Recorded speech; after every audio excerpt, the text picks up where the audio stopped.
14조 원짜리 핵잠수함, 17조 원짜리 항공모함, 그리고 무려 2조 원이 넘는 B2 폭격기까지 미국의 무기들은 언제나 상상을 초월하는 가격으로 세상을 압도해왔습니다. 그러나 지금 그 모든 무기보다도 훨씬 더 비싼 거대한 창조물이 한국에서 태어났습니다. 아프리카의 한 대통령이 모든 국빈 일정을 싹 다 제쳐두고 무려 10,000km를 날아 한국에 온 이유, 미국과 유럽, 중국이 패권을 다투던 참혹한 현장에서 결국 승리의 이름으로 불린 것은 그 어떤 강대국도 아닌 한국이었습니다. 바다 위에 움직이는 제국을 세운 나라, 세계를 제패하러 떠나는 대한민국의 항해를 지금 시작합니다. 그 전에 잠깐 1초 만에 누를 수 있는 좋아요 버튼을 꾹 눌러주시면 영상 제작에 아주 큰 힘이 됩니다. 그럼 바로 시작하겠습니다. 여러분은 아십니까? 세계에서 가장 비싼 무기가 무엇인지 말입니다. 17조 원짜리 미국 항공모함? 틀렸습니다. 14조 원짜리 핵잠수함? 그것도 아닙니다. 제가 본 것은 무기가 아니었죠. 하지만 그 가격은 B2 폭격기를 가볍게 넘어섰습니다. 그것은 한국이 만든 거대한 제국이었습니다. 바다 위에 떠 있는 도시였죠. 저는 전문가였습니다. 그러나 그날 저는 단순한 구경꾼이 되었습니다. 저는 윌리엄 드레이크입니다. 영국 런던 태생이죠. 케임브리지에서 공학 박사 학위를 받았고 MIT 해양 시스템 연구소에서 객원 교수로 일했습니다. 30년간 세계 에너지 시장을 분석해온 사람이죠. BP, 로열 더치쉘 같은 초대형 기업들의 자문위원으로 일했습니다. LNG, FLNG, 해양 플랜트 분야에서 제 이름은 꽤 알려져 있어요. 그래서 더 충격이었습니다. 제가 모르던 세계가 한국에 있었으니까요. 이야기는 2년 전으로 거슬러 올라갑니다. 저는 워싱턴 DC의 제 사무실에 앉아 있었죠. 책상 위에는 미국 국방부 보고서가 펼쳐져 있었습니다. 콜롬비아급 핵잠수함 건조 예산안이었어요. 14조 원입니다. 한 척에 말이죠. 저는 눈을 감았습니다. 숨이 막혔어요. 이게 정상인가? 혼잣말이 새어나왔습니다. 30년 경력의 전문가인 제가 봐도 기괴한 숫자였죠. 하지만 미국은 그렇게 움직이는 나라입니다. 천조국이죠. 세계 최강의 군사력을 가진 나라예요. 돈으로 안보를 사는 나라였습니다. 콜롬비아급은 그냥 잠수함이 아닙니다. 길이가 170m죠? 16층 건물을 눕혀놓은 크기예요. 핵탄두 미사일을 16발 탑재하고 한 발이면 도시 하나가 증발하는 위력이죠. 원자력으로 움직여서 연료 보급 없이 수십 년을 운용할 수 있습니다. 135명의 승조원이 탑승해서 바닷속 깊은 곳에서 몇 개월씩 작전을 수행하죠. 적에게 들키지 않고 말입니다. 제럴드 포드급 항공모함은 또 어떻습니까? 17조 원이에요. 축구장 3개를 이어붙인 크기죠. 5,000명이 넘는 병력이 탑승하고 함재기 75대를 실을 수 있습니다. 하루에 270회 출격이 가능해요. 저는 그 배를 직접 본 적이 있습니다. 버지니아주 뉴포트 뉴스 조선소에서였죠. 2017년이었습니다. 멀리서 봤을 때는 건물인 줄 알았어요. 가까이 가서야 배라는 걸 깨달았죠. 압도적이었습니다. 저는 그날 노트에 적었어요. 이것이 미국의 힘이다. B2 스텔스 폭격기는 또 어떻습니까? 한 대에 2조 원이 넘어요. 21대만 만들어졌죠. 왜 21대냐고요? 너무 비싸서입니다. 미국도 더 이상 만들 수 없었어요. 레이더에 잡히지 않고 적진 한복판을 가로지르는 무기죠. 미국의 주먹이었습니다. 세계를 압도하는 힘이었어요. 저는 이 모든 걸 30년간 분석했습니다. 에너지 안보와 군사력은 뗄 수 없는 관계였으니까요. 석유가 흐르는 곳에 항공모함이 떠 있었죠. 가스전이 발견되는 곳에 핵 잠수함이 잠복했습니다. 중동에서 전쟁이 터지면 유가가 치솟았고 러시아가 가스를 끊으면 유럽이 떨었어요. 저는 그 구조를 이해했습니다. 세계는 미국을 중심으로 돌아갔습니다. 적어도 제 머릿속에서는 그랬죠. 미국이 기술을 만들면 세계가 따라 했어요. 미국이 무기를 개발하면 세계가 두려워했습니다. 미국 외에 누가 이런 걸 만들겠나? 당연한 생각이었습니다. 유럽은 쇠퇴했죠. 영국은 제국의 영광을 잃었고 프랑스는 과거에 머물러 있었습니다. 독일은 기술은 있지만 규모가 작았어요. 러시아는 소련 붕괴 이후 자원 수출국으로 전락했죠. 중국은요, 복사는 잘하지만 창조는 못했습니다. 일본은 조선 강국이라고들 하죠. 맞습니다. 한때는 그랬어요. 하지만 2000년대 들어 추락했습니다. 인건비가 너무 비싸서 중국에 밀렸고 한국에도 밀렸죠. 미쓰비시, 가와사키, 한때 세계를 주름잡던 이름들이 이제는 추억일 뿐이었습니다. 한국은요, 생각조차 하지 않았습니다. 솔직히 말하자면 저는 한국을 몰랐어요. 아니, 관심이 없었죠. 제 연구 목록에 한국은 각주였습니다. 조선 강국, 반도체 수출국 정도의 이미지였어요.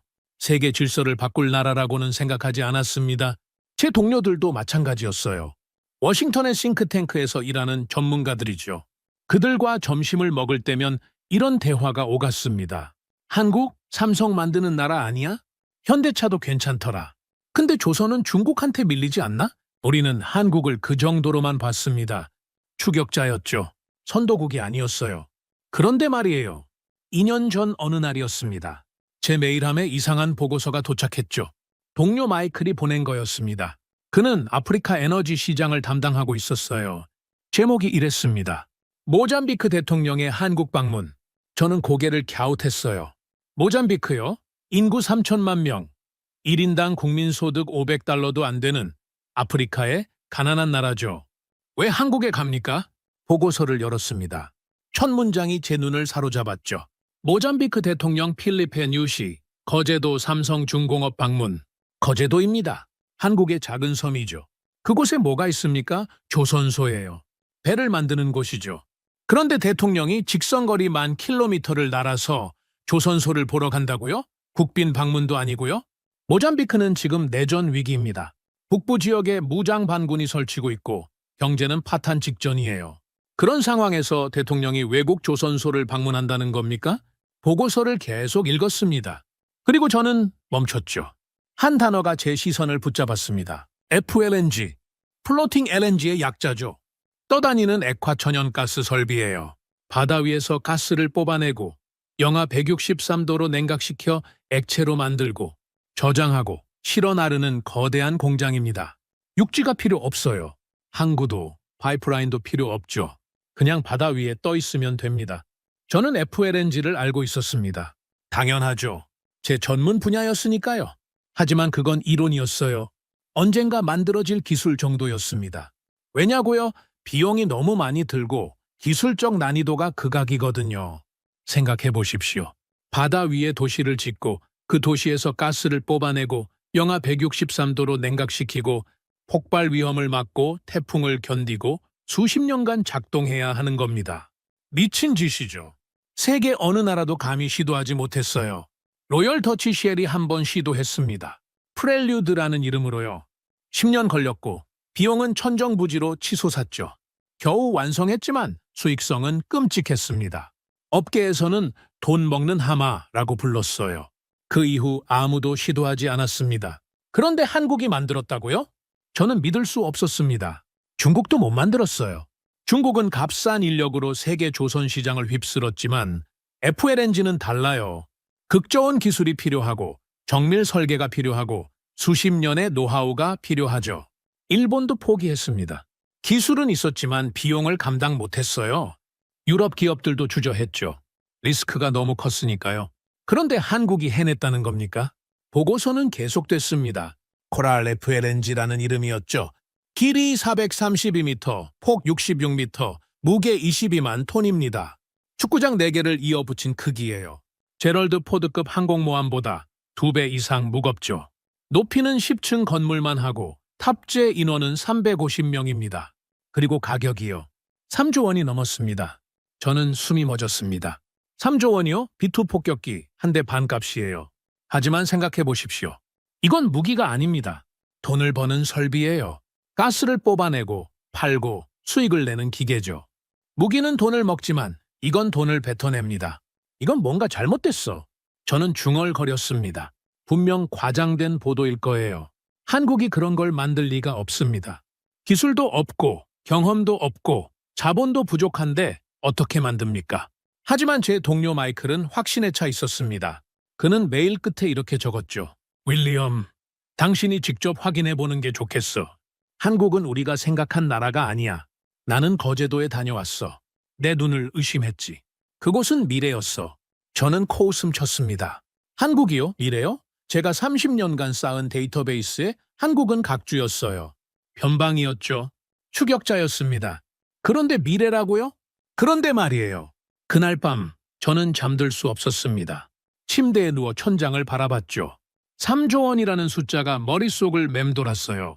코랄 FLNG라는 이름이 귓가를 울렸습니다. 거제도라는 낯선 지명이 제 뇌리를 파고들었죠.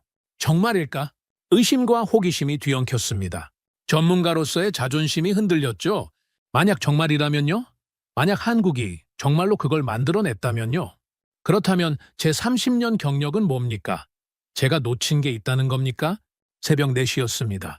저는 침대에서 일어났죠. 노트북을 켰습니다. 그리고 검색했어요. 코랄 FLNG, 삼성중공업, 거제도. 수십 개의 기사가 쏟아졌습니다. 로이터, 블룸버그, 파이낸셜 타임스 모두 같은 이야기를 하고 있었죠. 한국 세계 최대 FLNG 건조, 삼성중공업 3조 원 규모 프로젝트 완수, 모잠비크 한국 기술의 미래 건다. 저는 손이 떨렸습니다. 이건 오보가 아니었어요. 과장도 아니었죠. 사실이었습니다. 한국이 정말로 해냈어요. 세계가 포기한 프로젝트를 말입니다. 저는 결심했습니다. 직접 확인해 봐야겠어. 다음 날 저는 항공권을 예약했습니다. 인천행이었죠. 그리고 거제도로 가는 표를 끊었습니다. 제 눈으로 보지 않고는 믿을 수 없었어요. 한국이 만든 3조 원짜리 괴물을 바다 위에 떠 있는 제국을 말입니다. 그것이 제 인생을 바꾼 여행의 시작이었습니다.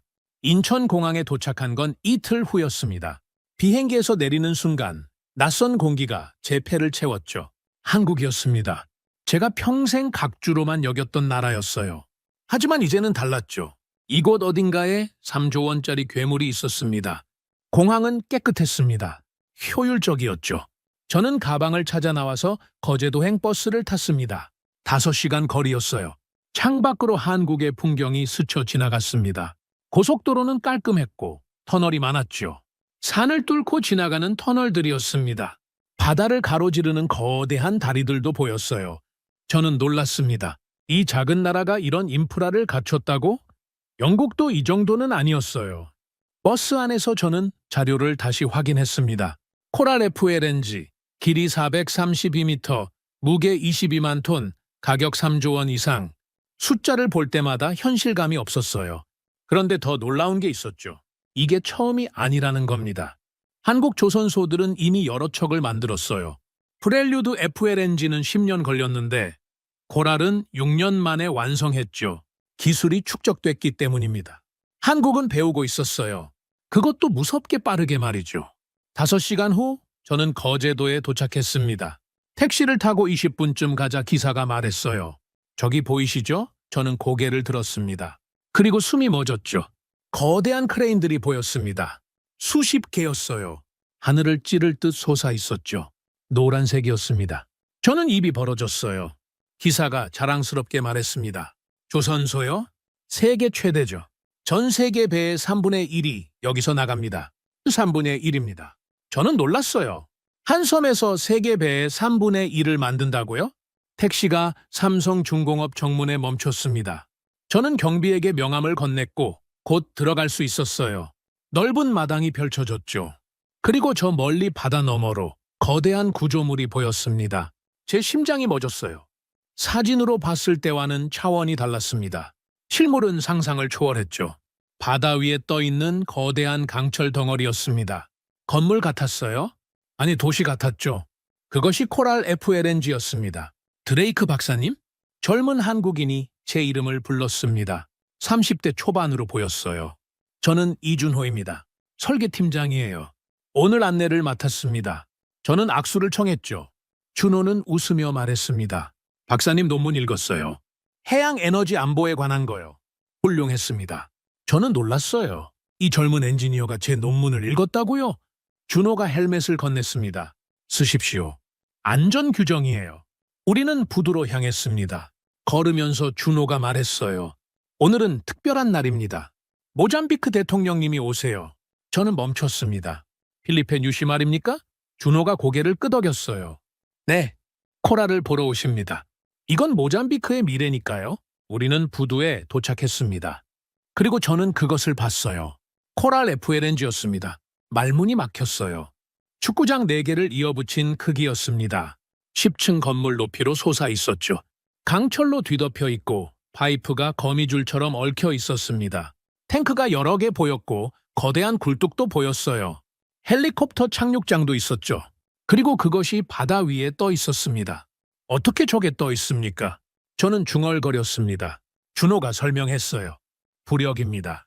하부에 거대한 부력 탱크가 있어요. 물을 채우고 빼면서 균형을 잡죠. 태풍이 와도 견디고 20m 파도도 견딥니다. 20m 파도입니다. 6층 건물 높이의 파도를 견딘다고요? 설계는 어떻게 했습니까? 준호의 눈이 빛났어요. 2년 걸렸습니다. 시뮬레이션만 1000번 이상 돌렸죠. 극 좋은 기술이 핵심이에요. LNG는 영하 163도예요. 강철이 얼어붙고 깨지죠.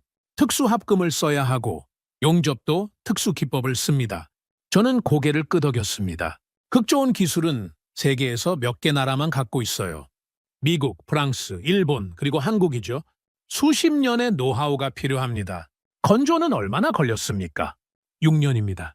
최대 6,000명이 투입됐고 3교대로 돌렸어요. 인형하는 밤낮 없이 일했죠. 6년입니다. 로열 더치 쉘의 프렐류드는 10년 걸렸는데 한국은 6년 만에 해냈어요. 속도가 빨라졌다는 겁니다. 바로 그때였습니다. 경적이 울렸어요. 검은색 승용차 행렬이 들어오고 있었습니다. 대통령 차량이었죠. 보안 요원들이 뛰어내렸고 한 남자가 내렸습니다. 필리페 뉴시였습니다. 모잠비크 대통령이었어요. 50대 후반으로 보였습니다. 키가 컸고 양복을 입고 있었어요. 그는 주변을 둘러보다가 코라를 봤습니다. 저는 그의 얼굴을 지켜봤어요. 경외감이었습니다. 대통령의 눈에 경외감이 어려 있었어요. 국가 정상입니다. 3천만 인구를 책임진 사람이죠. 그런 사람의 눈에 경외감이 어려 있었습니다. 저는 이해했어요. 저 구조물이 그의 나라를 바꿀 거라는 걸 말입니다. 뉴시가 삼성중공업 사장과 악수했습니다. 통역사가 따라붙었죠. 그들은 코랄 쪽으로 걸어갔고 저도 따라갔습니다. 우리는 코랄 밑에 섰습니다. 고개를 들었어요. 하늘이 보이지 않았습니다. 강철 구조물이 하늘을 덮고 있었죠. 그림자가 드리워졌어요. 저는 작아졌습니다. 개미 같았죠. 뉴시 대통령이 말했습니다. 통역이 옮겼어요. 이것이 우리의 미래입니다. 모잠비크 북부 해역에는 75조 세제곱미터의 가스가 매장돼 있어요. 세계 3위권 규모죠. 하지만 우리는 인프라가 없습니다. 항구도 없고 파이프라인도 없어요. 그가 코랄을 올려다 봤습니다. 하지만 이것이 있다면 달라집니다. 바다 위에서 직접 가스를 뽑고 액화시키고 배에 실업할 수 있죠. 육지 인프라가 필요 없습니다. 이것이 우리 경제를 살릴 겁니다. 삼성중공업 사장이 답했어요. 코랄은 1년에 340만 톤의 LNG를 생산합니다. 시가로 환산하면 연간 4조 원이에요. 10년이면 40조 원이죠. 모잠비크의 1인당 국민소득을 2배로 올릴 수 있습니다. 4조 원입니다. 10년이면 40조 원이에요. 저는 놀랐습니다. 투자 회수가 가능하죠. 이건 단순한 설비가 아닙니다. 국가의 운명을 바꾸는 기계예요. 뉴시가 물었습니다. 안전합니까? 북부는 반군이 있어요. 사장이 답했죠. 폭발 방지 시스템이 3중으로 돼 있고 화재 진압 시스템도 최첨단입니다. 승조원 대피 시설도 완비돼 있어요. 뉴시가 고개를 끄덕였습니다. 우리는 이것을 지킬 겁니다. 목숨을 걸고 지킬 거예요. 이것은 모잠비크의 희망이니까요. 그의 목소리에 결연함이 묻어났어요. 저는 전율했습니다. 한 국가의 지도자가 한국이 만든 설비에 희망을 걸고 있었어요. 준호가 저에게 속삭였습니다. 저분만이 아니에요. 세네갈, 모리타니, 콩고, 여러 아프리카 국가들이 우리에게 문의하고 있습니다. 다들 FLNG를 원해요. 가스는 있는데 인프라가 없으니까요. 저는 깨달았습니다. 이건 새로운 시장이에요. 아프리카죠. 가스 매장량은 엄청나지만 개발이 안 됐습니다. 인프라가 없었으니까요. 그런데 FLNG가 등장했어요. 게임이 바뀌었습니다. 한국 조선소들이 몇 척이나 수주했습니까? 준호가 웃었습니다. 전 세계 FLNG 발주 10건 중 6건이에요. 삼성, 현대, 대우가 나눠 가졌죠. 나머지 중국이 2건 따냈는데 미국 제재 때문에 지연됐어요. 사실상 우리가 독점입니다. 독점입니다. 그 단어가 제 가슴을 찔렀어요. 한국이 세계 FLNG 시장을 독점하고 있었습니다. 중국도 못 따라왔어요. 일본은 포기했죠. 유럽은 비용 때문에 못하고 미국은 기술이 없습니다. 한국만 할 수 있었어요. 왜 한국만 가능합니까? 준호가 잠시 생각하더니 답했습니다. 삼박자예요. 첫째, 기술입니다. 극 좋은 용접, 정밀 설계, 수십 년의 노하우가 있어요. 둘째, 가격이죠. 유럽보다 30% 쌉니다. 품질은 같은데 가격이 싸요. 셋째, 속도입니다. 일본보다 2년 빠르죠. 이 셋을 다 갖춘 나라는 한국뿐입니다. 기술, 가격, 속도. 저는 고개를 끄덕였습니다. 이해됐어요. 한국은 스위트 스팟을 찾았습니다. 기술은 유럽 수준이고, 가격은 중국 수준이고, 속도는 세계 최고예요. 이 조합은 무적이었습니다. 바로 그때 코랄에서 경적이 울렸습니다. 출항 준비였어요. 곧 모잠비크로 떠납니다. 10,000km 항해죠. 한 달 걸리지만 도착하면 모잠비크의 운명이 바뀝니다. 뉴시 대통령이 코랄을 향해 손을 흔들었습니다. 그의 눈에 눈물이 글썽였어요. 저는 이해했습니다. 저것은 희망이었어요. 가난한 나라의 희망이었죠.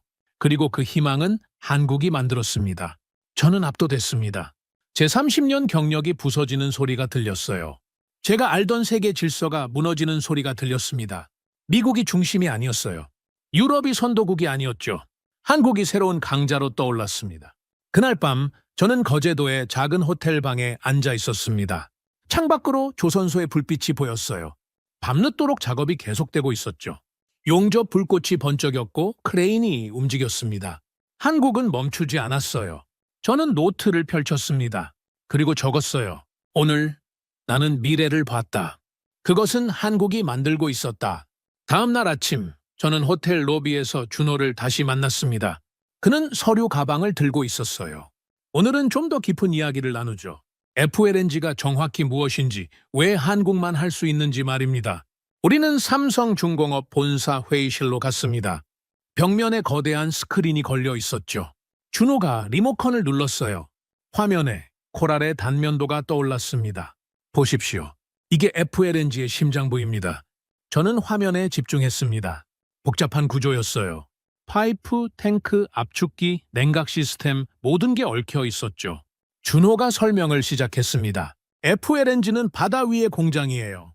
첫 번째 단계, 해저에서 가스를 뽑아냅니다. 파이프를 통해 올라오죠. 두 번째 단계, 불순물을 제거합니다. 물, 황, 이산화탄소 다 걸러내요. 세 번째 단계, 영하 163도로 냉각시킵니다. 가스가 액체로 변하죠. 부피가 600분의 1로 줄어듭니다.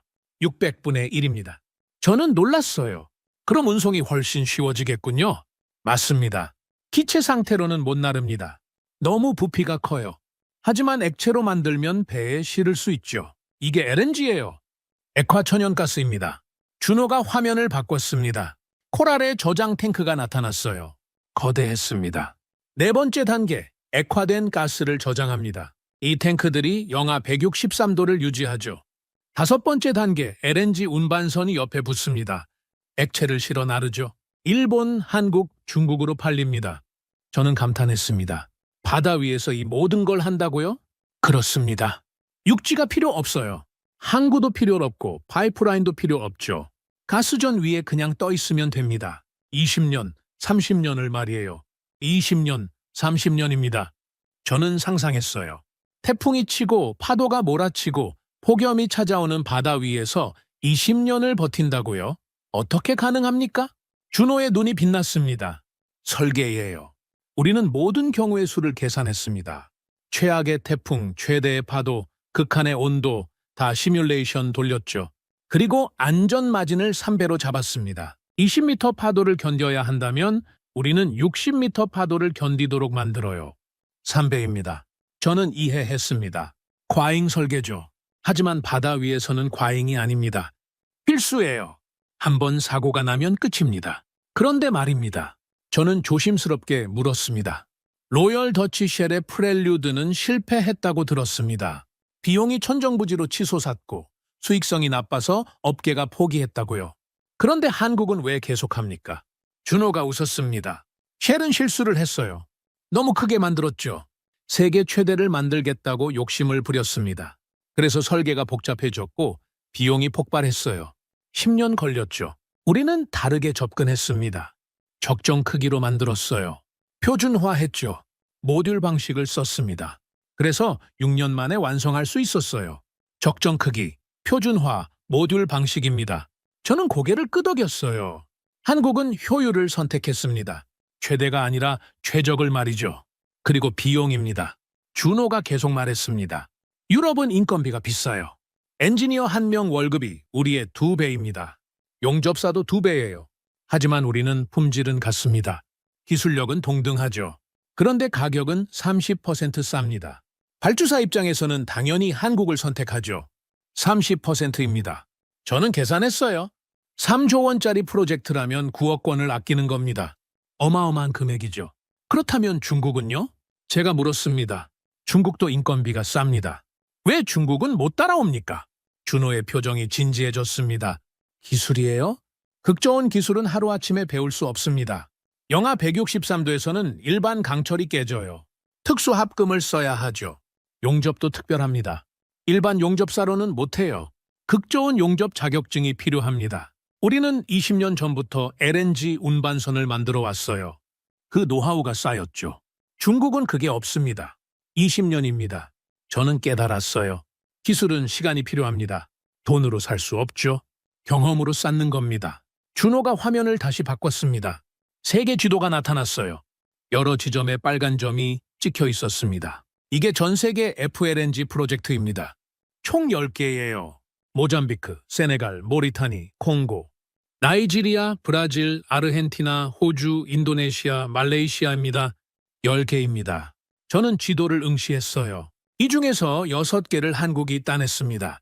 준호가 6개의 점을 노란색으로 바꿨습니다. 모잠비크, 세네갈, 나이지리아, 브라질, 호주, 말레이시아였어요. 삼성중공업이 3, 현대중공업이 2, 대우조선해양이 하나입니다.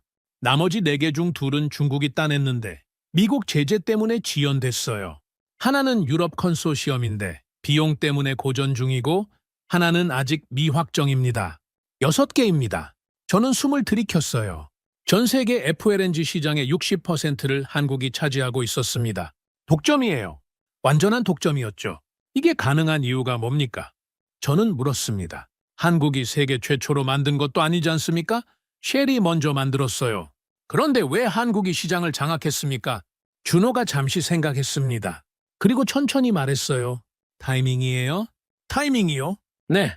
2022년 2월 러시아가 우크라이나를 침공했습니다. 유럽이 러시아 가스를 끊었죠. 대체 공급처가 필요했어요. 전 세계가 LNG를 찾기 시작했습니다. 수요가 폭발했죠. 가격이 치솟았어요. 저는 고개를 끄덕였습니다. 알고 있었어요. 에너지 위기였죠. 바로 그때 한국 조선소들이 준비돼 있었습니다. 우리는 프렐류드로 경험을 쌓았어요. 코랄로 속도를 증명했죠. 발주사들이 몰려들었습니다. 한국만 믿을 수 있다고 했어요. 중국은 기술이 부족하고 유럽은 너무 비싸고 일본은 포기했고 미국은 기술이 없었죠. 한국만 남았습니다. 한국만 남았습니다. 그 말이 제 가슴에 박혔어요. 준호가 계속 말했습니다. 그리고 지금도 문의가 쏟아지고 있어요. 아프리카에서, 남미에서, 동남아에서 다들 FLNG를 원합니다. 가스는 있는데 인프라가 없으니까요. 앞으로 10년간 최소 20척이 더 필요하다는 게 업계 전망입니다. 20척입니다. 척당 3조 원이라고 치면 60조 원 시장이에요. 그리고 그 시장을 한국이 장악하고 있습니다. 저는 창밖을 바라봤습니다. 거제도 조선소가 보였어요. 크레인들이 움직이고 있었죠. 용접 불꽃이 번쩍이고 있었습니다. 저곳에서 세계의 에너지 미래가 만들어지고 있었어요. 박사님, 준호가 저를 불렀습니다. 한 가지 더 보여드릴 게 있습니다. 그는 화면을 바꿨어요. 거대한 건물이 나타났습니다. 이게 우리 육상 LNG 플랜트입니다. 파푸아뉴기니, 나이지리아, 카타르 여러 곳에 지었죠. 대우건설이 만들었어요. 저는 놀랐습니다. 조선뿐만 아니라 건설도 합니까? 그렇습니다. 한국은 조선, 건설, 에너지 기술이 다 있어요. 바다에서도 만들고 육지에서도 만들죠. 이게 한국의 강점입니다. 토털 솔루션을 제공할 수 있어요. 토털 솔루션입니다. 저는 이해했어요. 한국은 단순히 배를 만드는 나라가 아니었습니다. 에너지 인프라 전체를 책임지는 나라였어요. 세계 LNG 시장이 어떻게 될 거라고 보십니까? 제가 물었습니다. 준호가 진지하게 답했어요. 폭발할 겁니다. 석탄은 환경 문제로 퇴출되고 있고 원자력은 안전 논란이 있고 재생에너지는 아직 부족해요. 그 사이를 LNG가 메웁니다. 깨끗하고 안전하고 효율적이니까요. 앞으로 20년간 LNG 수요는 2배로 늘 겁니다. 그리고 그 중심에 한국이 있을 거예요. 2배입니다. 저는 전율했습니다. 세계 에너지 판도가 바뀌고 있었어요. 그리고 그 변화의 중심에 한국이 서 있었습니다. 제가 평생 각주로 여겼던 나라가 말이죠. 박사님은 어떻게 생각하십니까? 준호가 물었습니다. 전문가로서 한국의 위치를 어떻게 평가하십니까? 저는 잠시 침묵했습니다. 30년 경력의 전문가로서 솔직하게 답해야 했어요. 저는 틀렸습니다. 제가 말했습니다. 한국을 과소평가했어요. 추격자로만 봤죠. 하지만 한국은 이미 선도국이었습니다. 어쩌면 미국보다 유럽보다 앞서 있는지도 몰라요? 적어도 FLNG 분야에서는 말입니다. 준호가 미소 지었습니다. 감사합니다. 그 말씀이 큰 의미가 있어요. 저는 고개를 저었습니다. 아닙니다. 제가 배웠어요. 세계는 제가 생각했던 것보다 빠르게 변하고 있었습니다. 그리고 그 변화를 이끄는 나라가 한국이었죠. 창밖의 조선소를 바라보며 저는 깨달았습니다. 가스전 위에 도시가 떠올랐습니다. 그것은 한국이 만든 도시였어요. 세계의 절반, 그것이 한국의 몫이었죠. 저는 더 이상 부정할 수 없었습니다. 한국은 독점자가 되었습니다. 그날 오후, 저는 호텔로 돌아와 노트북을 열었습니다. 보고서를 쓰기 시작했어요. 워싱턴에 제 동료들에게 보낼 보고서였죠. 제목은 이렇게 붙였습니다. 한국 세계 에너지 판도를 바꾸다 FLNG 시장 독점의 의미. 첫 문장은 이랬습니다. 나는 거제도에서 미래를 봤다. 그것은 한국이 만들고 있었고 세계는 그것을 따라가고 있었다. 호텔로 돌아온 저는 보고서를 쓰기 시작했습니다. 하지만 키보드 위에 올려진 손가락이 멈춰 있었어요. 무언가 걸렸습니다. 제 머릿속에서 경고음이 울리고 있었죠. 정말 이게 맞나? 저는 스스로에게 물었습니다. 30년 경력의 전문가로서 너무 쉽게 결론을 내린 게 아닌가 하는 의심이 들었어요. 이틀 만에 한국을 세계 최고라고 선언하다니 이건 전문가의 태도가 아니었습니다. 노트북을 덮었습니다. 그리고 핸드폰을 꺼냈죠. 워싱턴의 동료 마이클에게 전화를 걸었어요. 새벽 시간이었지만 그는 곧 받았습니다. 윌리엄, 거제도는 어때? 놀랍습니다. 하지만 의문도 생겼어요. 의문? 너무 완벽해 보입니다. 뭔가 빠진 게 있는 것 같아요. 마이클이 잠시 침묵했습니다. 그리고 말했죠. 사실 윌리엄 업계 반응이 좋지만은 않아. 회의론이 많아. 제 심장이 뛰었습니다. 어떤 회의론입니까? 중국이 곧 따라잡을 거라는 전망이야. 중국은 돈이 많고 인력이 많고 의지가 강해. 지금은 한국이 앞서지만 5년 후에는 모를 일이라는 거지. 중국입니다. 저는 창밖을 바라봤어요. 어둠 속에서 조선소의 불빛이 반짝이고 있었습니다. 그리고 또 있어. 마이클이 계속 말했습니다. 모잠비크 프로젝트 말이야. 위험하다는 의견이 많아? 북부 지역은 무장 반군 때문에 토탈이 철수했잖아. 코랄이 공격받을 수도 있어. 3조 원짜리 구조물이 폭탄 맞으면 어떻게 되겠어? 저는 숨을 들이켰습니다. 맞는 말이었어요. 저는 기술만 봤습니다. 안보 리스크는 간과했죠. 그리고 말이야. 마이클의 목소리가 낮아졌습니다. 일부 전문가들은 한국의 성공을 일시적이라고 봐. 러시아 우크라이나 전쟁 때문에 특수를 누린 거지. 전쟁이 끝나면 수요가 줄어들 거라는 거야. 그럼 한국도 타격받을 거라고. 일시적 특수입니다. 그 말이 제 머릿속을 때렸어요. 윌리엄, 너무 감정적으로 판단하지 마. 넌 전문가잖아.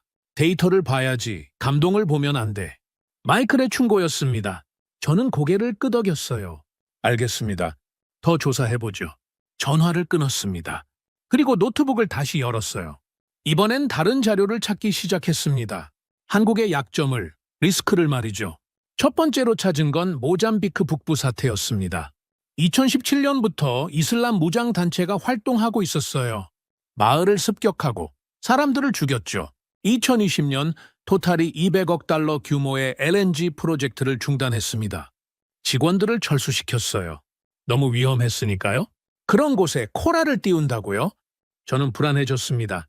3조 원짜리 구조물이 전쟁터 한복판에 있는 겁니다. 방온이 보트를 타고 접근할 수도 있어요.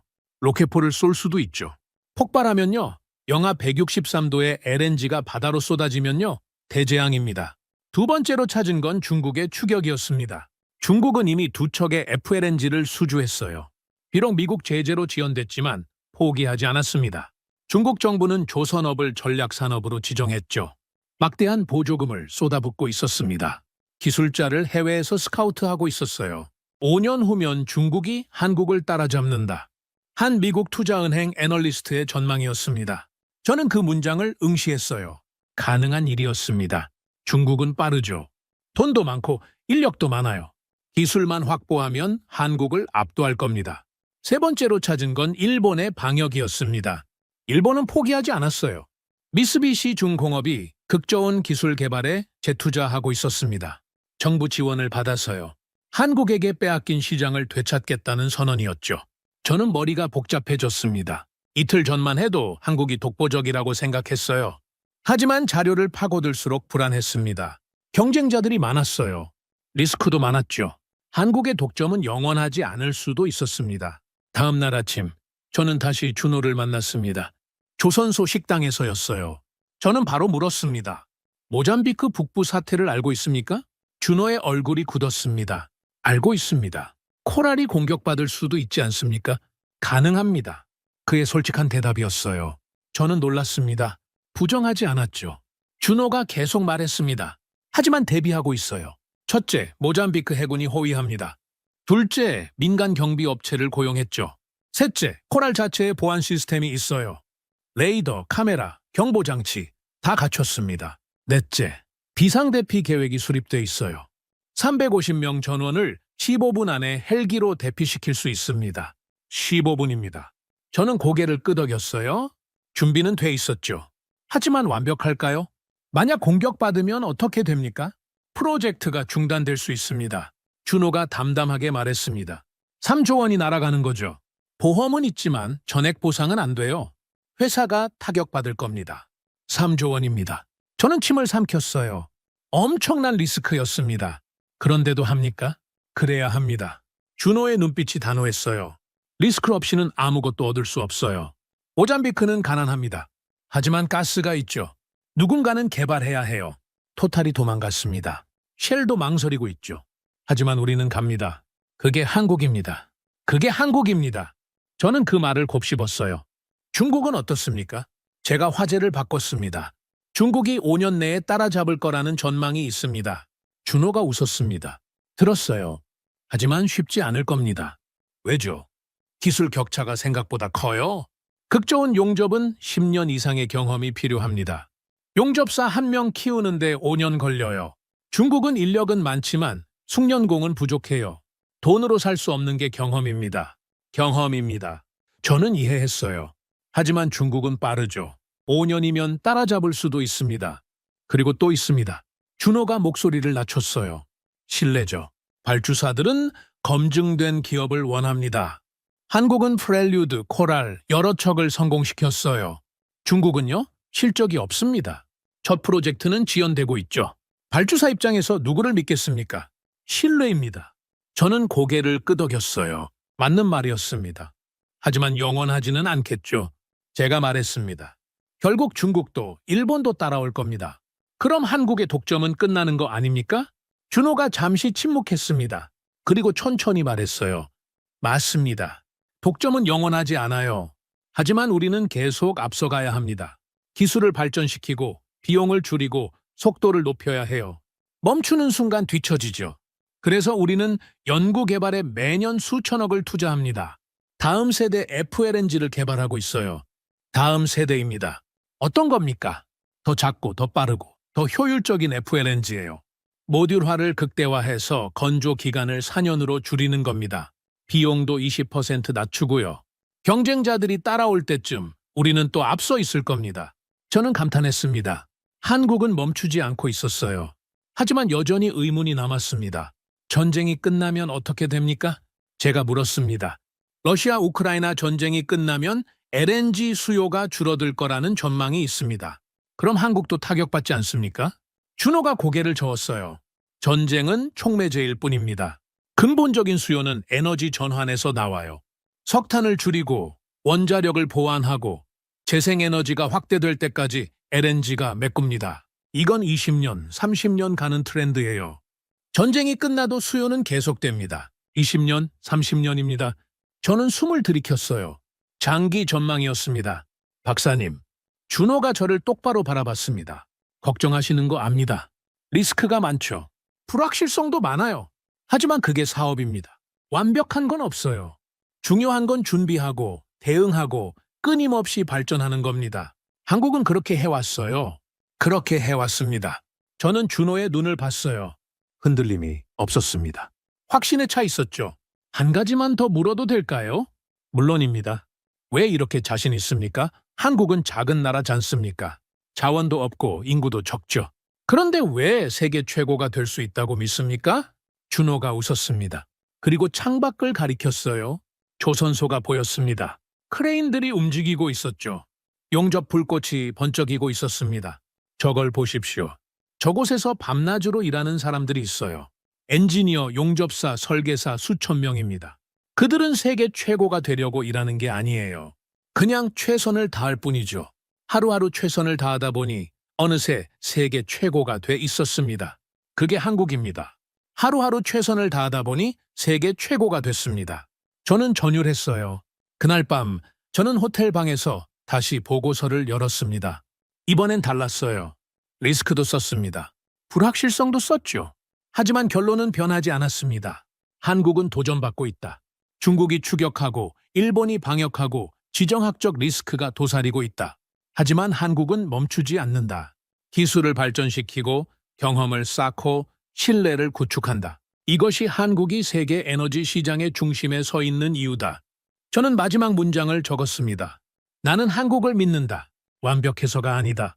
포기하지 않기 때문이다. 거제도에서의 사흘째 날이었습니다. 저는 호텔 조식을 먹고 있었어요.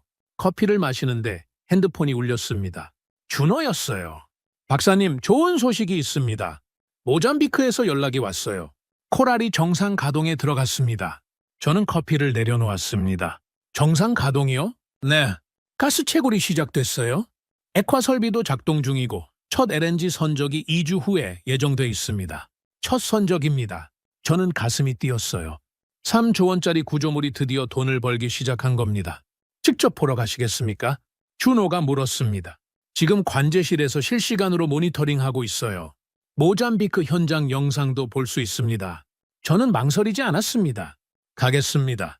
30분 후 저는 삼성중공업 관제실에 있었습니다. 거대한 스크린들이 벽면을 채우고 있었어요. 엔지니어들이 컴퓨터 앞에 앉아 있었죠. 긴장감이 감돌고 있었습니다. 준호가 중앙 스크린을 가리켰습니다. 저게 코랄입니다.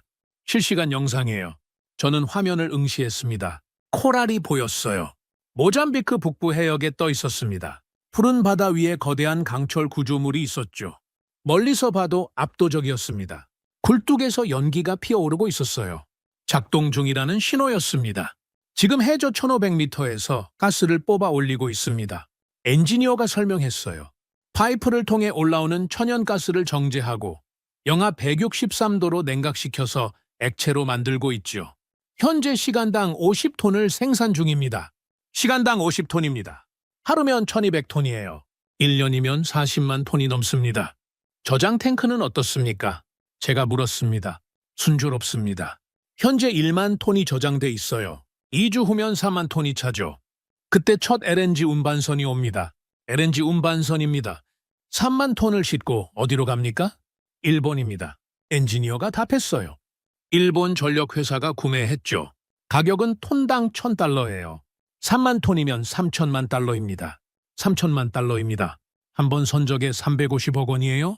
한 달에 2번 선적하면 700억 원입니다. 1년이면 8천억 원이 넘죠. 저는 계산했습니다. 3조 원을 투자했는데 1년에 8천억 원을 벌면 4년이면 본전이에요.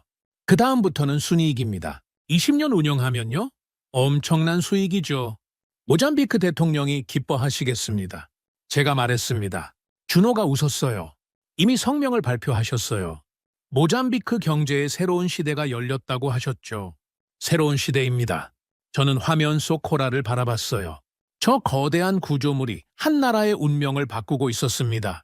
가난했던 모잠비크가 이제 에너지 수출국이 되는 겁니다. 그런데 말입니다. 준호가 다른 화면을 켰어요. 코랄만이 아닙니다. 육상 플랜트도 있어요. 화면에 거대한 시설이 나타났습니다. 육지에 세워진 LNG 플랜트였어요. 파이프, 탱크, 냉각탑, 모든 게 코랄보다 더 컸습니다. 이게 뭡니까? 나이지리아 LNG 플랜트입니다. 대우건설이 지었어요. 대우건설입니다. 저는 놀랐어요. 조선소만이 아니라 건설사도 하는군요. 1년에 100만 톤을 생산합니다. 아프리카 최대 규모죠. 이것도 한국 기술이에요. 100만 톤입니다. 코랄의 3배예요. 준호가 계속 화면을 바꿨습니다. 이건 인도네시아 플랜트, 이건 파푸아뉴기니 플랜트, 이건 카타르 플랜트입니다. 전부 한국 건설사가 지었어요. 대우건설, 현대건설, 삼성물산 다 참여했죠. 화면마다 거대한 플랜트가 나타났습니다. 수십 개의 탱크, 수백 개의 파이프, 끝없이 펼쳐진 시설들이었어요. 세계 LNG 플랜트의 40%를 한국이 지었습니다. 40%입니다. 저는 숨을 들이켰어요. 한국은 바다에서만 하는 게 아니었습니다. 육지에서도 하고 있었어요. 조선과 건설 두 분야에서 모두 세계 최고였습니다. 박사님, 이것도 보십시오. 준호가 새 화면을 열었습니다. 배가 나타났어요. 거대한 배였습니다. 하지만 일반 배와 달랐어요. 둥근 탱크들이 갑판 위에 솟아 있었죠. LNG 운반선입니다. 한국이 세계 시장의 70%를 만들어요. 70%입니다. 저는 입이 벌어졌어요. FLNG는 60%인데 운반선은 70%라고요? 왜 그렇습니까? 극 좋은 기술 때문입니다. LNG를 운반하려면 영하 163도를 유지해야 해요. 특수 탱크가 필요하죠. 한국은 40년 전부터 만들어 왔습니다. 세계에서 가장 오래된 경험이에요. 40년입니다. 저는 깨달았습니다. 한국의 성공은 하루아침이 아니었어요. 수십 년을 준비해온 결과였습니다. 그리고 이것도 있습니다. 준호가 또 다른 화면을 보여줬어요. 한국가스공사 로고가 보였습니다. 한국가스공사가 모잠비크 가스전 지분을 샀어요. 10%입니다. 10%입니다. 저는 놀랐어요. 배를 만들기만 하는 게 아니라 가스전 자체를 소유한다는 겁니까? 그렇습니다. 한국은 에너지 수입국이에요. LNG를 사와야 하죠. 그런데 이제는 직접 생산합니다. 모잠비크 가스전 지분을 갖고 있으니 생산된 가스 중 10%는 한국 것이에요. 안정적인 공급원을 확보한 겁니다. 안정적인 공급원입니다. 저는 전율했어요. 한국은 단순히 기술만 파는 게 아니었습니다. 에너지 안보까지 챙기고 있었어요. 배를 만들고 플랜트를 짓고 가스전을 소유하고 운반선으로 실어 나르고 전체 밸류체인을 장악하고 있었습니다. 이게 한국의 전략입니까? 제가 물었습니다. 준호가 고개를 끄덕였어요. 맞습니다. 우리는 기술만 팔지 않아요. 전체 솔루션을 제공합니다. 발주사 입장에서는 한국 하나만 믿으면 모든 게 해결돼요. FLNG 만들고 플랜트 짓고 운반선 제공하고 운영까지 도와주죠. 원스톱 서비스입니다. 원스톱 서비스입니다. 저는 이해했습니다. 이게 한국의 경쟁력이었어요. 부분이 아니라 전체를 제공하는 겁니다. 바로 그때 관제실에 알람이 울렸습니다. 엔지니어들이 긴장했어요. 저도 긴장했습니다. 무슨 일입니까? 코랄에서 경보가 왔습니다. 엔지니어가 재빨리 키보드를 두드렸어요. 화면이 바뀌었습니다. 코랄의 내부 상황이 나타났죠. 압력 이상입니다. 저장 탱크 3호기에서 압력이 올라가고 있어요. 압력 이상입니다. 제 심장이 뛰었어요. 위험한 거 아닙니까? 비상입니까? 준호가 침착하게 물었습니다. 아직은 아닙니다. 안전 범위 내예요? 하지만 모니터링 중입니다. 엔지니어가 계속 화면을 확인했어요. 숫자들이 올라가고 있었습니다. 저는 숨을 죽였죠. 1분이 지났습니다. 2분이 지났어요. 숫자가 천천히 내려가기 시작했습니다. 정상으로 돌아왔습니다. 자동 안전 시스템이 작동했어요. 압력을 조절했습니다. 엔지니어가 안도의 한숨을 쉬었어요. 저도 숨을 내쉬었습니다. 준호가 저를 봤습니다. 이런 일이 가끔 있어요. 하지만 시스템이 알아서 처리합니다. 3중 안전장치가 있으니까요. 3중 안전장치입니다. 저는 고개를 끄덕였어요. 한국은 안전에 집착하고 있었습니다. 당연하죠. 3조 원짜리 구조물입니다. 사고 한 번이면 끝이에요. 모잠비크 현장 반응은 어떻습니까? 제가 물었습니다. 놀라워하고 있어요. 처음에는 반신반의했죠. 정말 바다 위에서 가스를 뽑을 수 있나? 했습니다. 하지만 이제 믿어요. 매일 50톤씩 생산되는 걸 보니까요. 현지 주민들 반응도 좋습니다. 일자리가 생겼어요. 코랄 운영에 현지인 100명이 고용됐죠. 100명입니다. 저는 미소 지었어요. 기술만 전달하는 게 아니라 일자리도 만들고 있었습니다. 대통령이 추가 발주를 검토 중입니다. 준호가 말했어요. 모잠비크에는 가스전이 여러 개 있어요. 코랄이 성공하면 두 번째, 세 번째를 주문할 겁니다. 두 번째, 세 번째입니다. 한 번에 3조 원이면 6조 원, 9조 원이에요. 모잠비크 한 나라에서만 말입니다. 다른 나라는 어떻습니까? 세네갈에서 연락 왔어요. 코랄 성공 소식 듣고 확정하겠다고 했습니다. 콩고도 관심 보이고 있고 탄자니아도 문의했어요. 세네갈, 콩고, 탄자니아입니다. 아프리카가 움직이고 있었어요. 준호가 화면을 다시 코랄로 돌렸습니다. 푸른 바다 위에 떠 있는 거대한 구조물이었어요.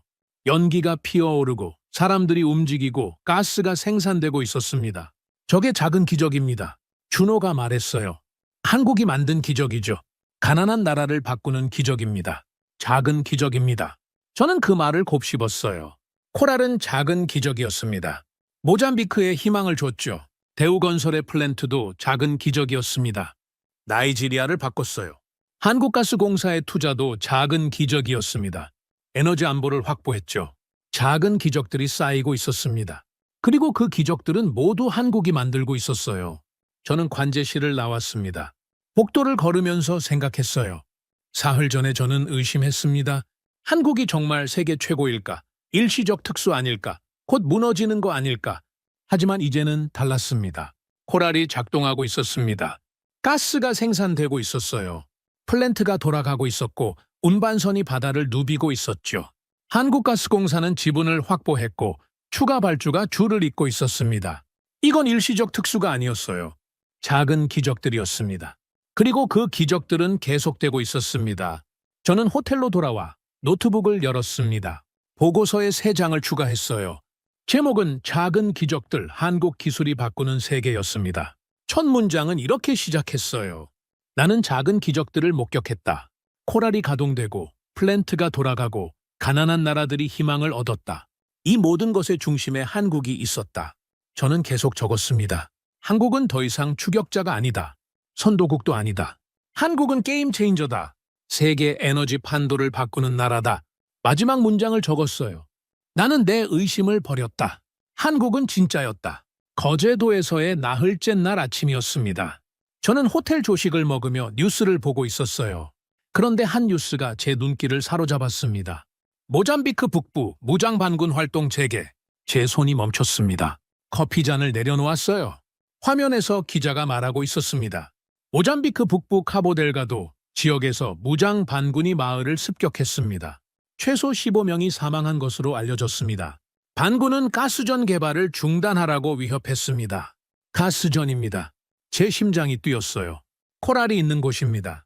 저는 재빨리 준호에게 전화를 걸었습니다. 3번 신호가 갔어요. 그가 받았습니다. 목소리가 긴장돼 있었어요. 박사님 뉴스 보셨죠? 네.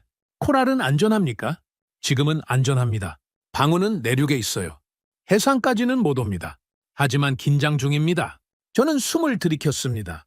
관제실로 가겠습니다. 30분 후 저는 관제실에 있었습니다. 분위기가 어제와 달랐어요. 긴장감이 흘렀습니다. 엔지니어들이 화면을 주시하고 있었죠. 준호가 저를 맞았습니다. 상황을 브리핑하겠습니다. 그가 중앙 화면을 켰어요. 모잠비크 지도가 나타났습니다. 빨간 점들이 찍혀 있었죠. 이게 반군 활동 지역입니다. 팔마, 모심보아다 프라이아, 여러 마을에서 습격이 있었어요. 코랄은 여기 있습니다. 그가 푸른 점을 가리켰습니다. 해상이었어요. 내륙에서 50km 떨어져 있었죠. 거리는 충분합니다. 하지만 방심할 수 없어요. 방운이 보트를 탈 수도 있죠. 보트입니다. 저는 불안했어요. 대비책은 있습니까? 모잠비크 해군이 코랄 주변을 순찰하고 있습니다. 민간 경비 업체도 배치됐어요. 코랄 자체에도 보안 요원이 40명 있죠. 무장하고 있습니다. 40명입니다. 저는 고개를 끄덕였어요. 하지만 충분할까요? 현장 분위기는 어떻습니까? 긴장하고 있지만 작업은 계속됩니다. 가스 생산을 멈출 수 없어요. 멈추면 모잠비크 경제가 타격받죠. 작업은 계속됩니다. 저는 화면 속 코랄을 봤어요. 푸른 바다 위에 떠있는 거대한 구조물이었습니다. 평화로워 보였죠. 하지만 50km 내륙에서는 총성이 울리고 있었어요. 바로 그때 제 핸드폰이 울렸습니다. 워싱턴의 동료 마이클이었어요. 저는 복도로 나가서 받았습니다. 윌리엄, 모잠비크 상황 들었어? 네. 지금 관제실에 있습니다. 위험해. 코랄이 공격받을 수 있어. 3조 원이 날아갈 수도 있다고. 저는 침을 삼켰어요. 알고 있습니다. 그리고 말이야. 마이클의 목소리가 낮아졌습니다. 중국이 움직이고 있어. 한국의 약점을 노리고 있다고. 중국입니다. 무슨 뜻입니까? 중국이 아프리카 국가들에게 접근하고 있어. 한국은 위험하다. 프로젝트가 지연될 수 있다고 말하고 있대. 대신 중국이 더 싸게, 더 안전하게 해주겠다고 제안하고 있다는 거야. 저는 주먹을 쥐었습니다. 중국이 한국의 위기를 기회로 삼고 있었어요. 그리고 또 있어. 일본 미쓰비시가 신형 FLNG 설계를 발표했어. 한국보다 20% 싸다고 주장하고 있대. 일본까지입니다. 저는 숨이 막혔어요. 한국이 사면 초가였습니다. 모잠비크에서는 반군이 위협하고 중국은 시장을 노리고 일본은 기술로 도전하고 있었어요. 윌리엄, 한국이 위험해. 지금이 고비야. 마이클의 말이었습니다. 저는 전화를 끊고 관제실로 돌아왔어요. 준호에게 말했습니다. 중국과 일본 얘기 들었습니까? 준호의 얼굴이 굳었습니다. 들었습니다. 어떻게 대응하시겠습니까? 준호가 잠시 침묵했습니다. 그리고 천천히 말했어요. 우리는 약속을 지킵니다. 모잠비크에서 철수하지 않아요. 코랄을 계속 운영합니다. 위험하지만 그게 우리의 신이죠. 신의입니다. 저는 그의 눈을 봤어요. 흔들림이 없었습니다. 중국이 싸게 해준다고 해도 신뢰가 없으면 소용없어요. 우리는 약속을 지켜왔습니다. 프렐류드도 완성했고 코랄도 완성했죠. 기한을 지켰어요. 중국은요? 프로젝트 지연됐습니다. 발주사들이 기억하고 있어요. 저는 고개를 끄덕였습니다. 맞는 말이었어요. 일본은요? 일본의 신형 설계는 아직 검증 안 됐어요. 20% 싸다고 하지만 실제로 만들어 봐야 압니다. 설계와 현실은 다르죠. 우리는 실적이 있습니다. 그게 차이예요. 실적입니다. 저는 이해했어요. 한국은 말이 아니라 결과로 보여줬습니다. 다음 날 상황이 악화됐습니다. 방운이 해안 마을까지 진출했어요. 코랄에서 30km 거리였습니다. 국제뉴스가 일제히 보도했죠.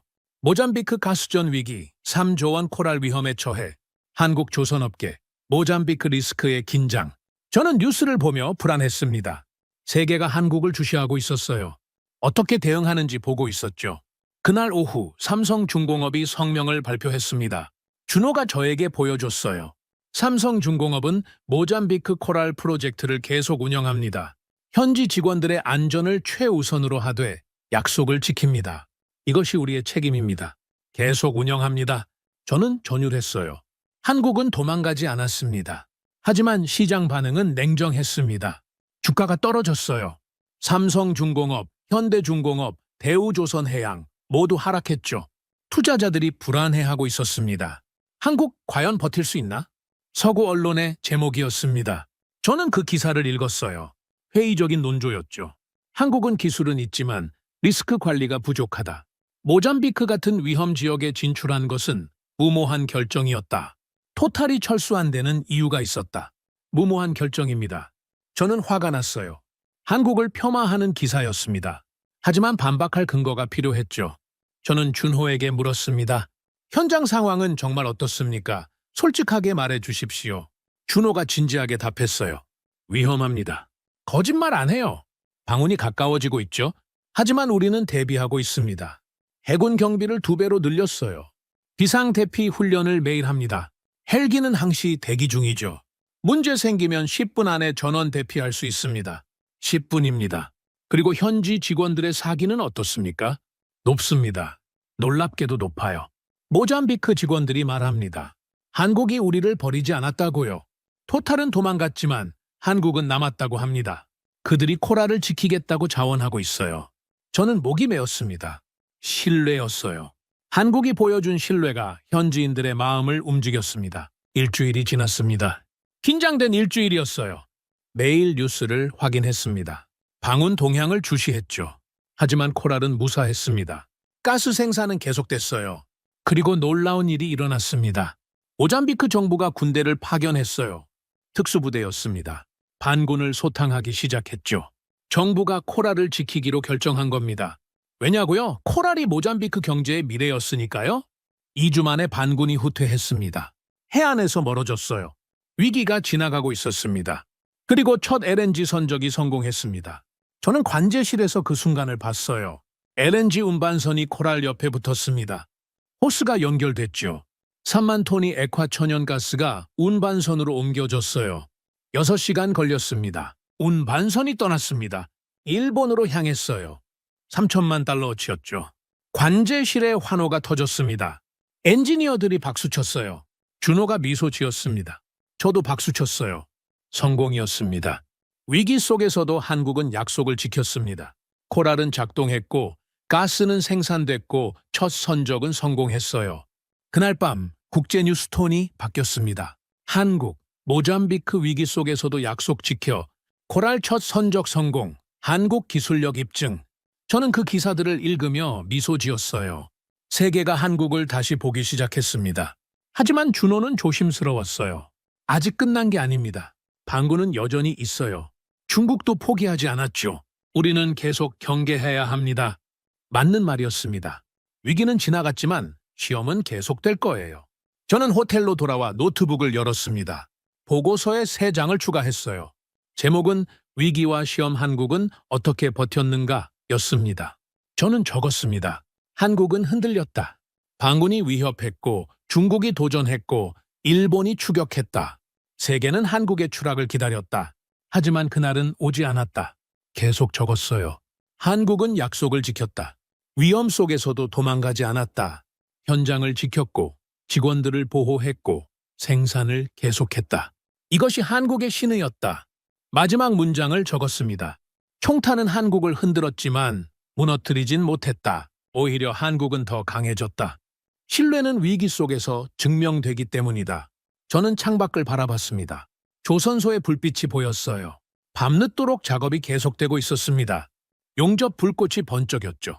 크레인이 움직였어요. 한국은 멈추지 않았습니다. 위기가 왔지만 한국은 버텼어요. 시험대에 올랐지만 통과했죠. 저는 깨달았습니다. 이게 한국의 진짜 강점이었어요. 기술만이 아니었습니다. 끈기였죠. 약속을 지키는 신의였습니다. 위기 속에서도 도망가지 않는 용기였어요. 세계가 한국을 얕봤습니다. 작은 나라라고 위험을 감당 못할 거라고 생각했죠. 하지만 틀렸어요. 한국은 작지만 강했습니다. 기술도 있고 경험도 있고 신의도 있었어요. 그리고 무엇보다 포기하지 않았습니다. 저는 노트에 한 줄을 더 적었습니다. 나는 한국의 시험을 지켜봤다. 그리고 한국은 통과했다. 이제 나는 확신한다. 한국은 진짜다. 그날 밤 저는 깊이 잠들었습니다. 불안이 사라졌어요. 의심도 사라졌죠. 한국은 증명했습니다. 모잠비크 위기가 지나간 후 놀라운 일이 벌어졌습니다. 세계가 움직이기 시작했어요. 거제도에서의 일주일째 날이었습니다. 저는 준호에게서 긴급 연락을 받았어요. 박사님, 큰 소식입니다. 모잠비크가 추가 발주를 확정했어요.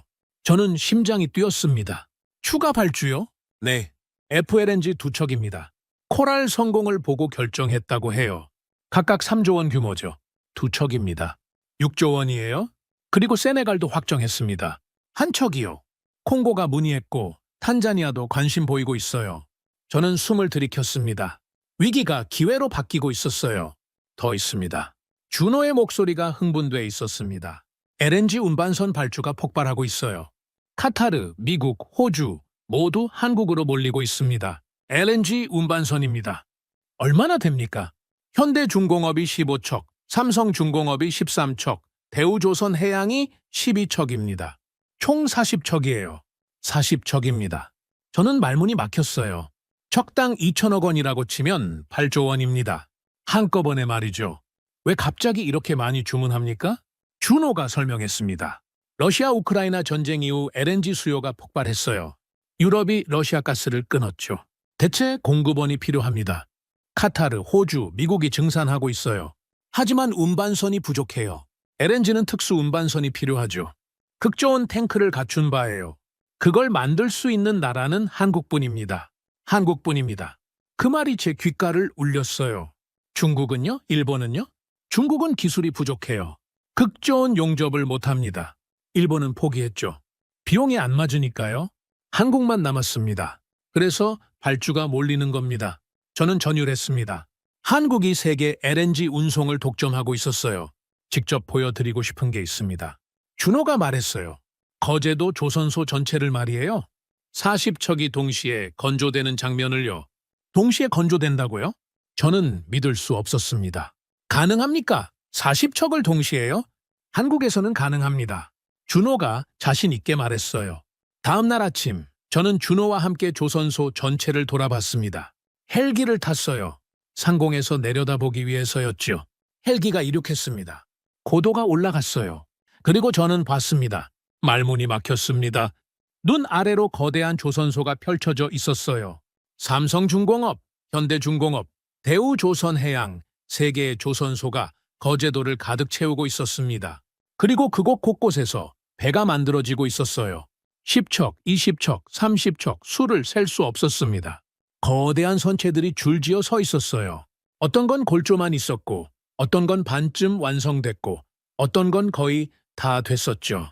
크레인들이 움직이고 있었습니다. 수십 개였어요.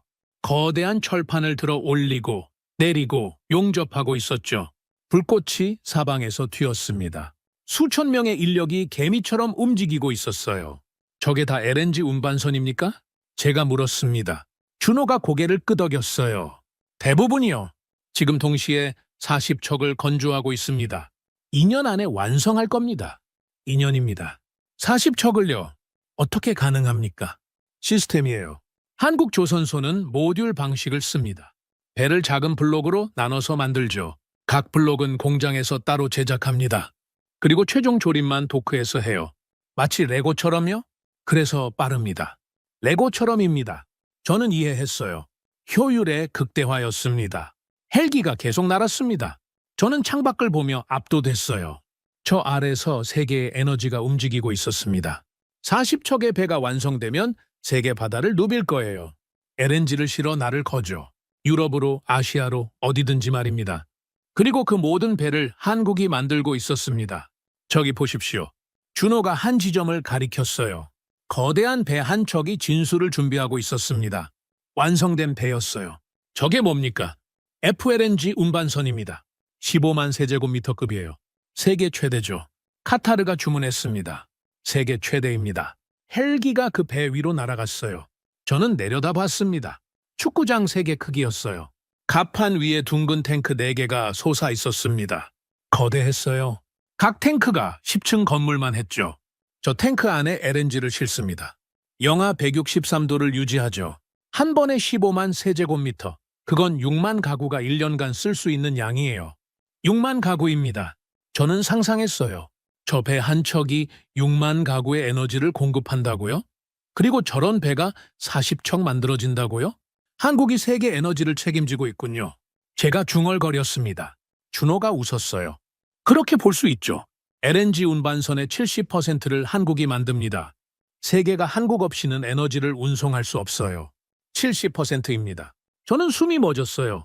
헬기가 착륙했습니다. 우리는 내렸죠. 그리고 조선소 내부로 들어갔습니다. 거대한 공장이었어요. 천장이 10m는 됐습니다. 용접 소리가 울려 퍼졌죠. 불꽃이 사방에서 튀었습니다. 여기서 블록을 만듭니다. 준호가 설명했어요. 철판을 자르고 구부리고 용접해서 배의 일부를 만들죠. 한 블록이 200톤입니다. 그걸 크레인으로 들어서 도크로 옮겨요. 200톤입니다. 저는 고개를 끄덕였어요. 용접사가 일하고 있었습니다. 마스크를 쓰고 불꽃 속에서 작업하고 있었어요. 저는 가까이 가서 봤습니다. 정밀했어요. 한치의 오차도 없이 용접하고 있었죠. 극좋은 용접입니까? 맞습니다. LNG 탱크는 특수 용접이 필요해요. 영하 163도에서 안 깨지려면 완벽해야 하죠. 저 용접사는 10년 경력입니다. 자격증을 따는 데만 5년 걸렸어요. 10년 경력입니다. 저는 그 용접사를 존경하는 눈으로 봤어요. 저 사람이 세계 에너지를 지탱하고 있었습니다. 우리는 도크로 갔습니다. 거대한 구덩이 같았어요. 그 안에 배가 조립되고 있었습니다. 블록들이 하나씩 쌓이고 있었죠. 크레인이 블록을 들어 올려서 정확한 위치에 놓았습니다. 용접사들이 달려들어서 연결했어요. 이틀에 한 블록씩 조립합니다. 배 한 척에 100개 블록이 필요하죠. 그러니까 200일이면 완성됩니다. 200일입니다. 7개월이에요. 일본은요? 일본은 1년 걸립니다. 우리가 2배 빠르죠. 2배입니다. 저는 놀랐어요.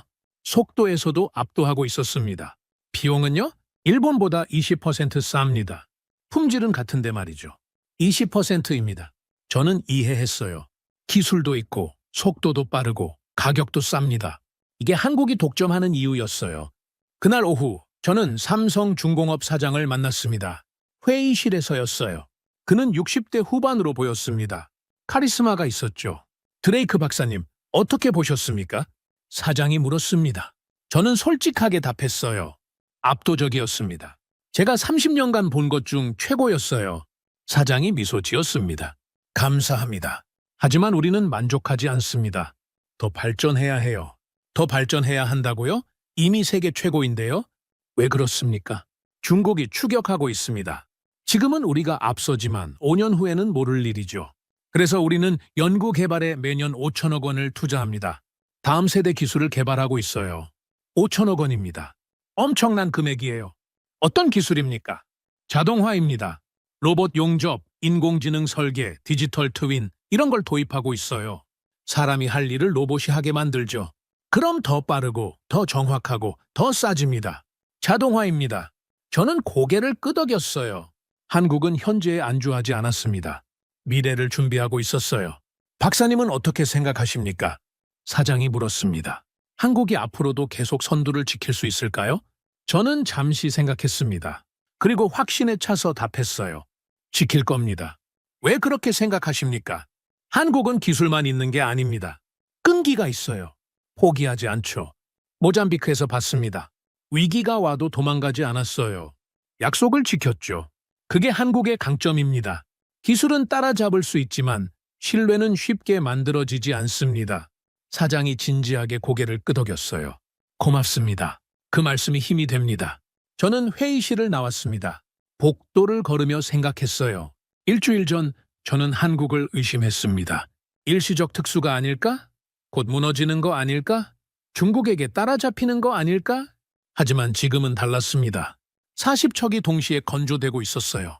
FLNG가 계속 발주되고 있었죠. 세계가 한국을 찾고 있었습니다. 중국이 아니라 일본이 아니라 한국을 말이에요. 왜냐고요? 한국은 증명했기 때문입니다. 말이 아니라 결과로 보여줬죠. 프렐류드를 완성했고 코라를 성공시켰고 위기 속에서도 약속을 지켰어요. 세계는 그걸 봤습니다. 그리고 신뢰했죠. 그날 밤 저는 호텔 방에서 보고서를 마무리했습니다. 제목은 대반전 한국은 어떻게 세계를 압도했는가였습니다. 저는 적었습니다. 일주일 전 한국은 위기에 있었다. 방운이 위협했고 중국이 도전했고 세계가 의심했다. 하지만 한국은 무너지지 않았다. 오히려 더 강해졌다. 계속 적었어요. 40척의 배가 동시에 만들어지고 있다. 그것은 거대한 제국의 변기창 같았다. 한국은 세계 에너지 운송의 70%를 책임지고 있다. 중국의 그림자는 사라졌고 일본의 이름은 언급조차 되지 않는다. 세계는 한국을 조롱하지 않는다. 대신 고개를 숙인다. 마지막 문장을 적었습니다. 나는 목격했다. 한국의 대반전을, 그 위대한 순간을. 한국은 더 이상 추격자가 아니다. 이제는 세계가 따라가야 할 선도국이다. 저는 노트북을 덮었습니다. 그리고 창밖을 바라봤어요. 조선소의 불빛이 반짝이고 있었습니다. 밤낮 없이 작업이 계속되고 있었죠. 한국은 멈추지 않았습니다. 위기를 극복했고 시험을 통과했고 이제는 세계를 압도하고 있었어요. 저는 미소 지었습니다. 한국은 진짜였습니다. 거제도에서의 마지막 날이었습니다. 저는 짐을 싸고 있었어요. 일주일이 지났죠. 하지만 제 인생은 완전히 바뀌어 있었습니다. 공항으로 가기 전 저는 마지막으로 조선소를 찾았습니다. 준호가 배웅을 나왔어요. 우리는 부두에 섰습니다. 바다를 바라봤죠. 박사님, 이번 방문이 어떠셨습니까?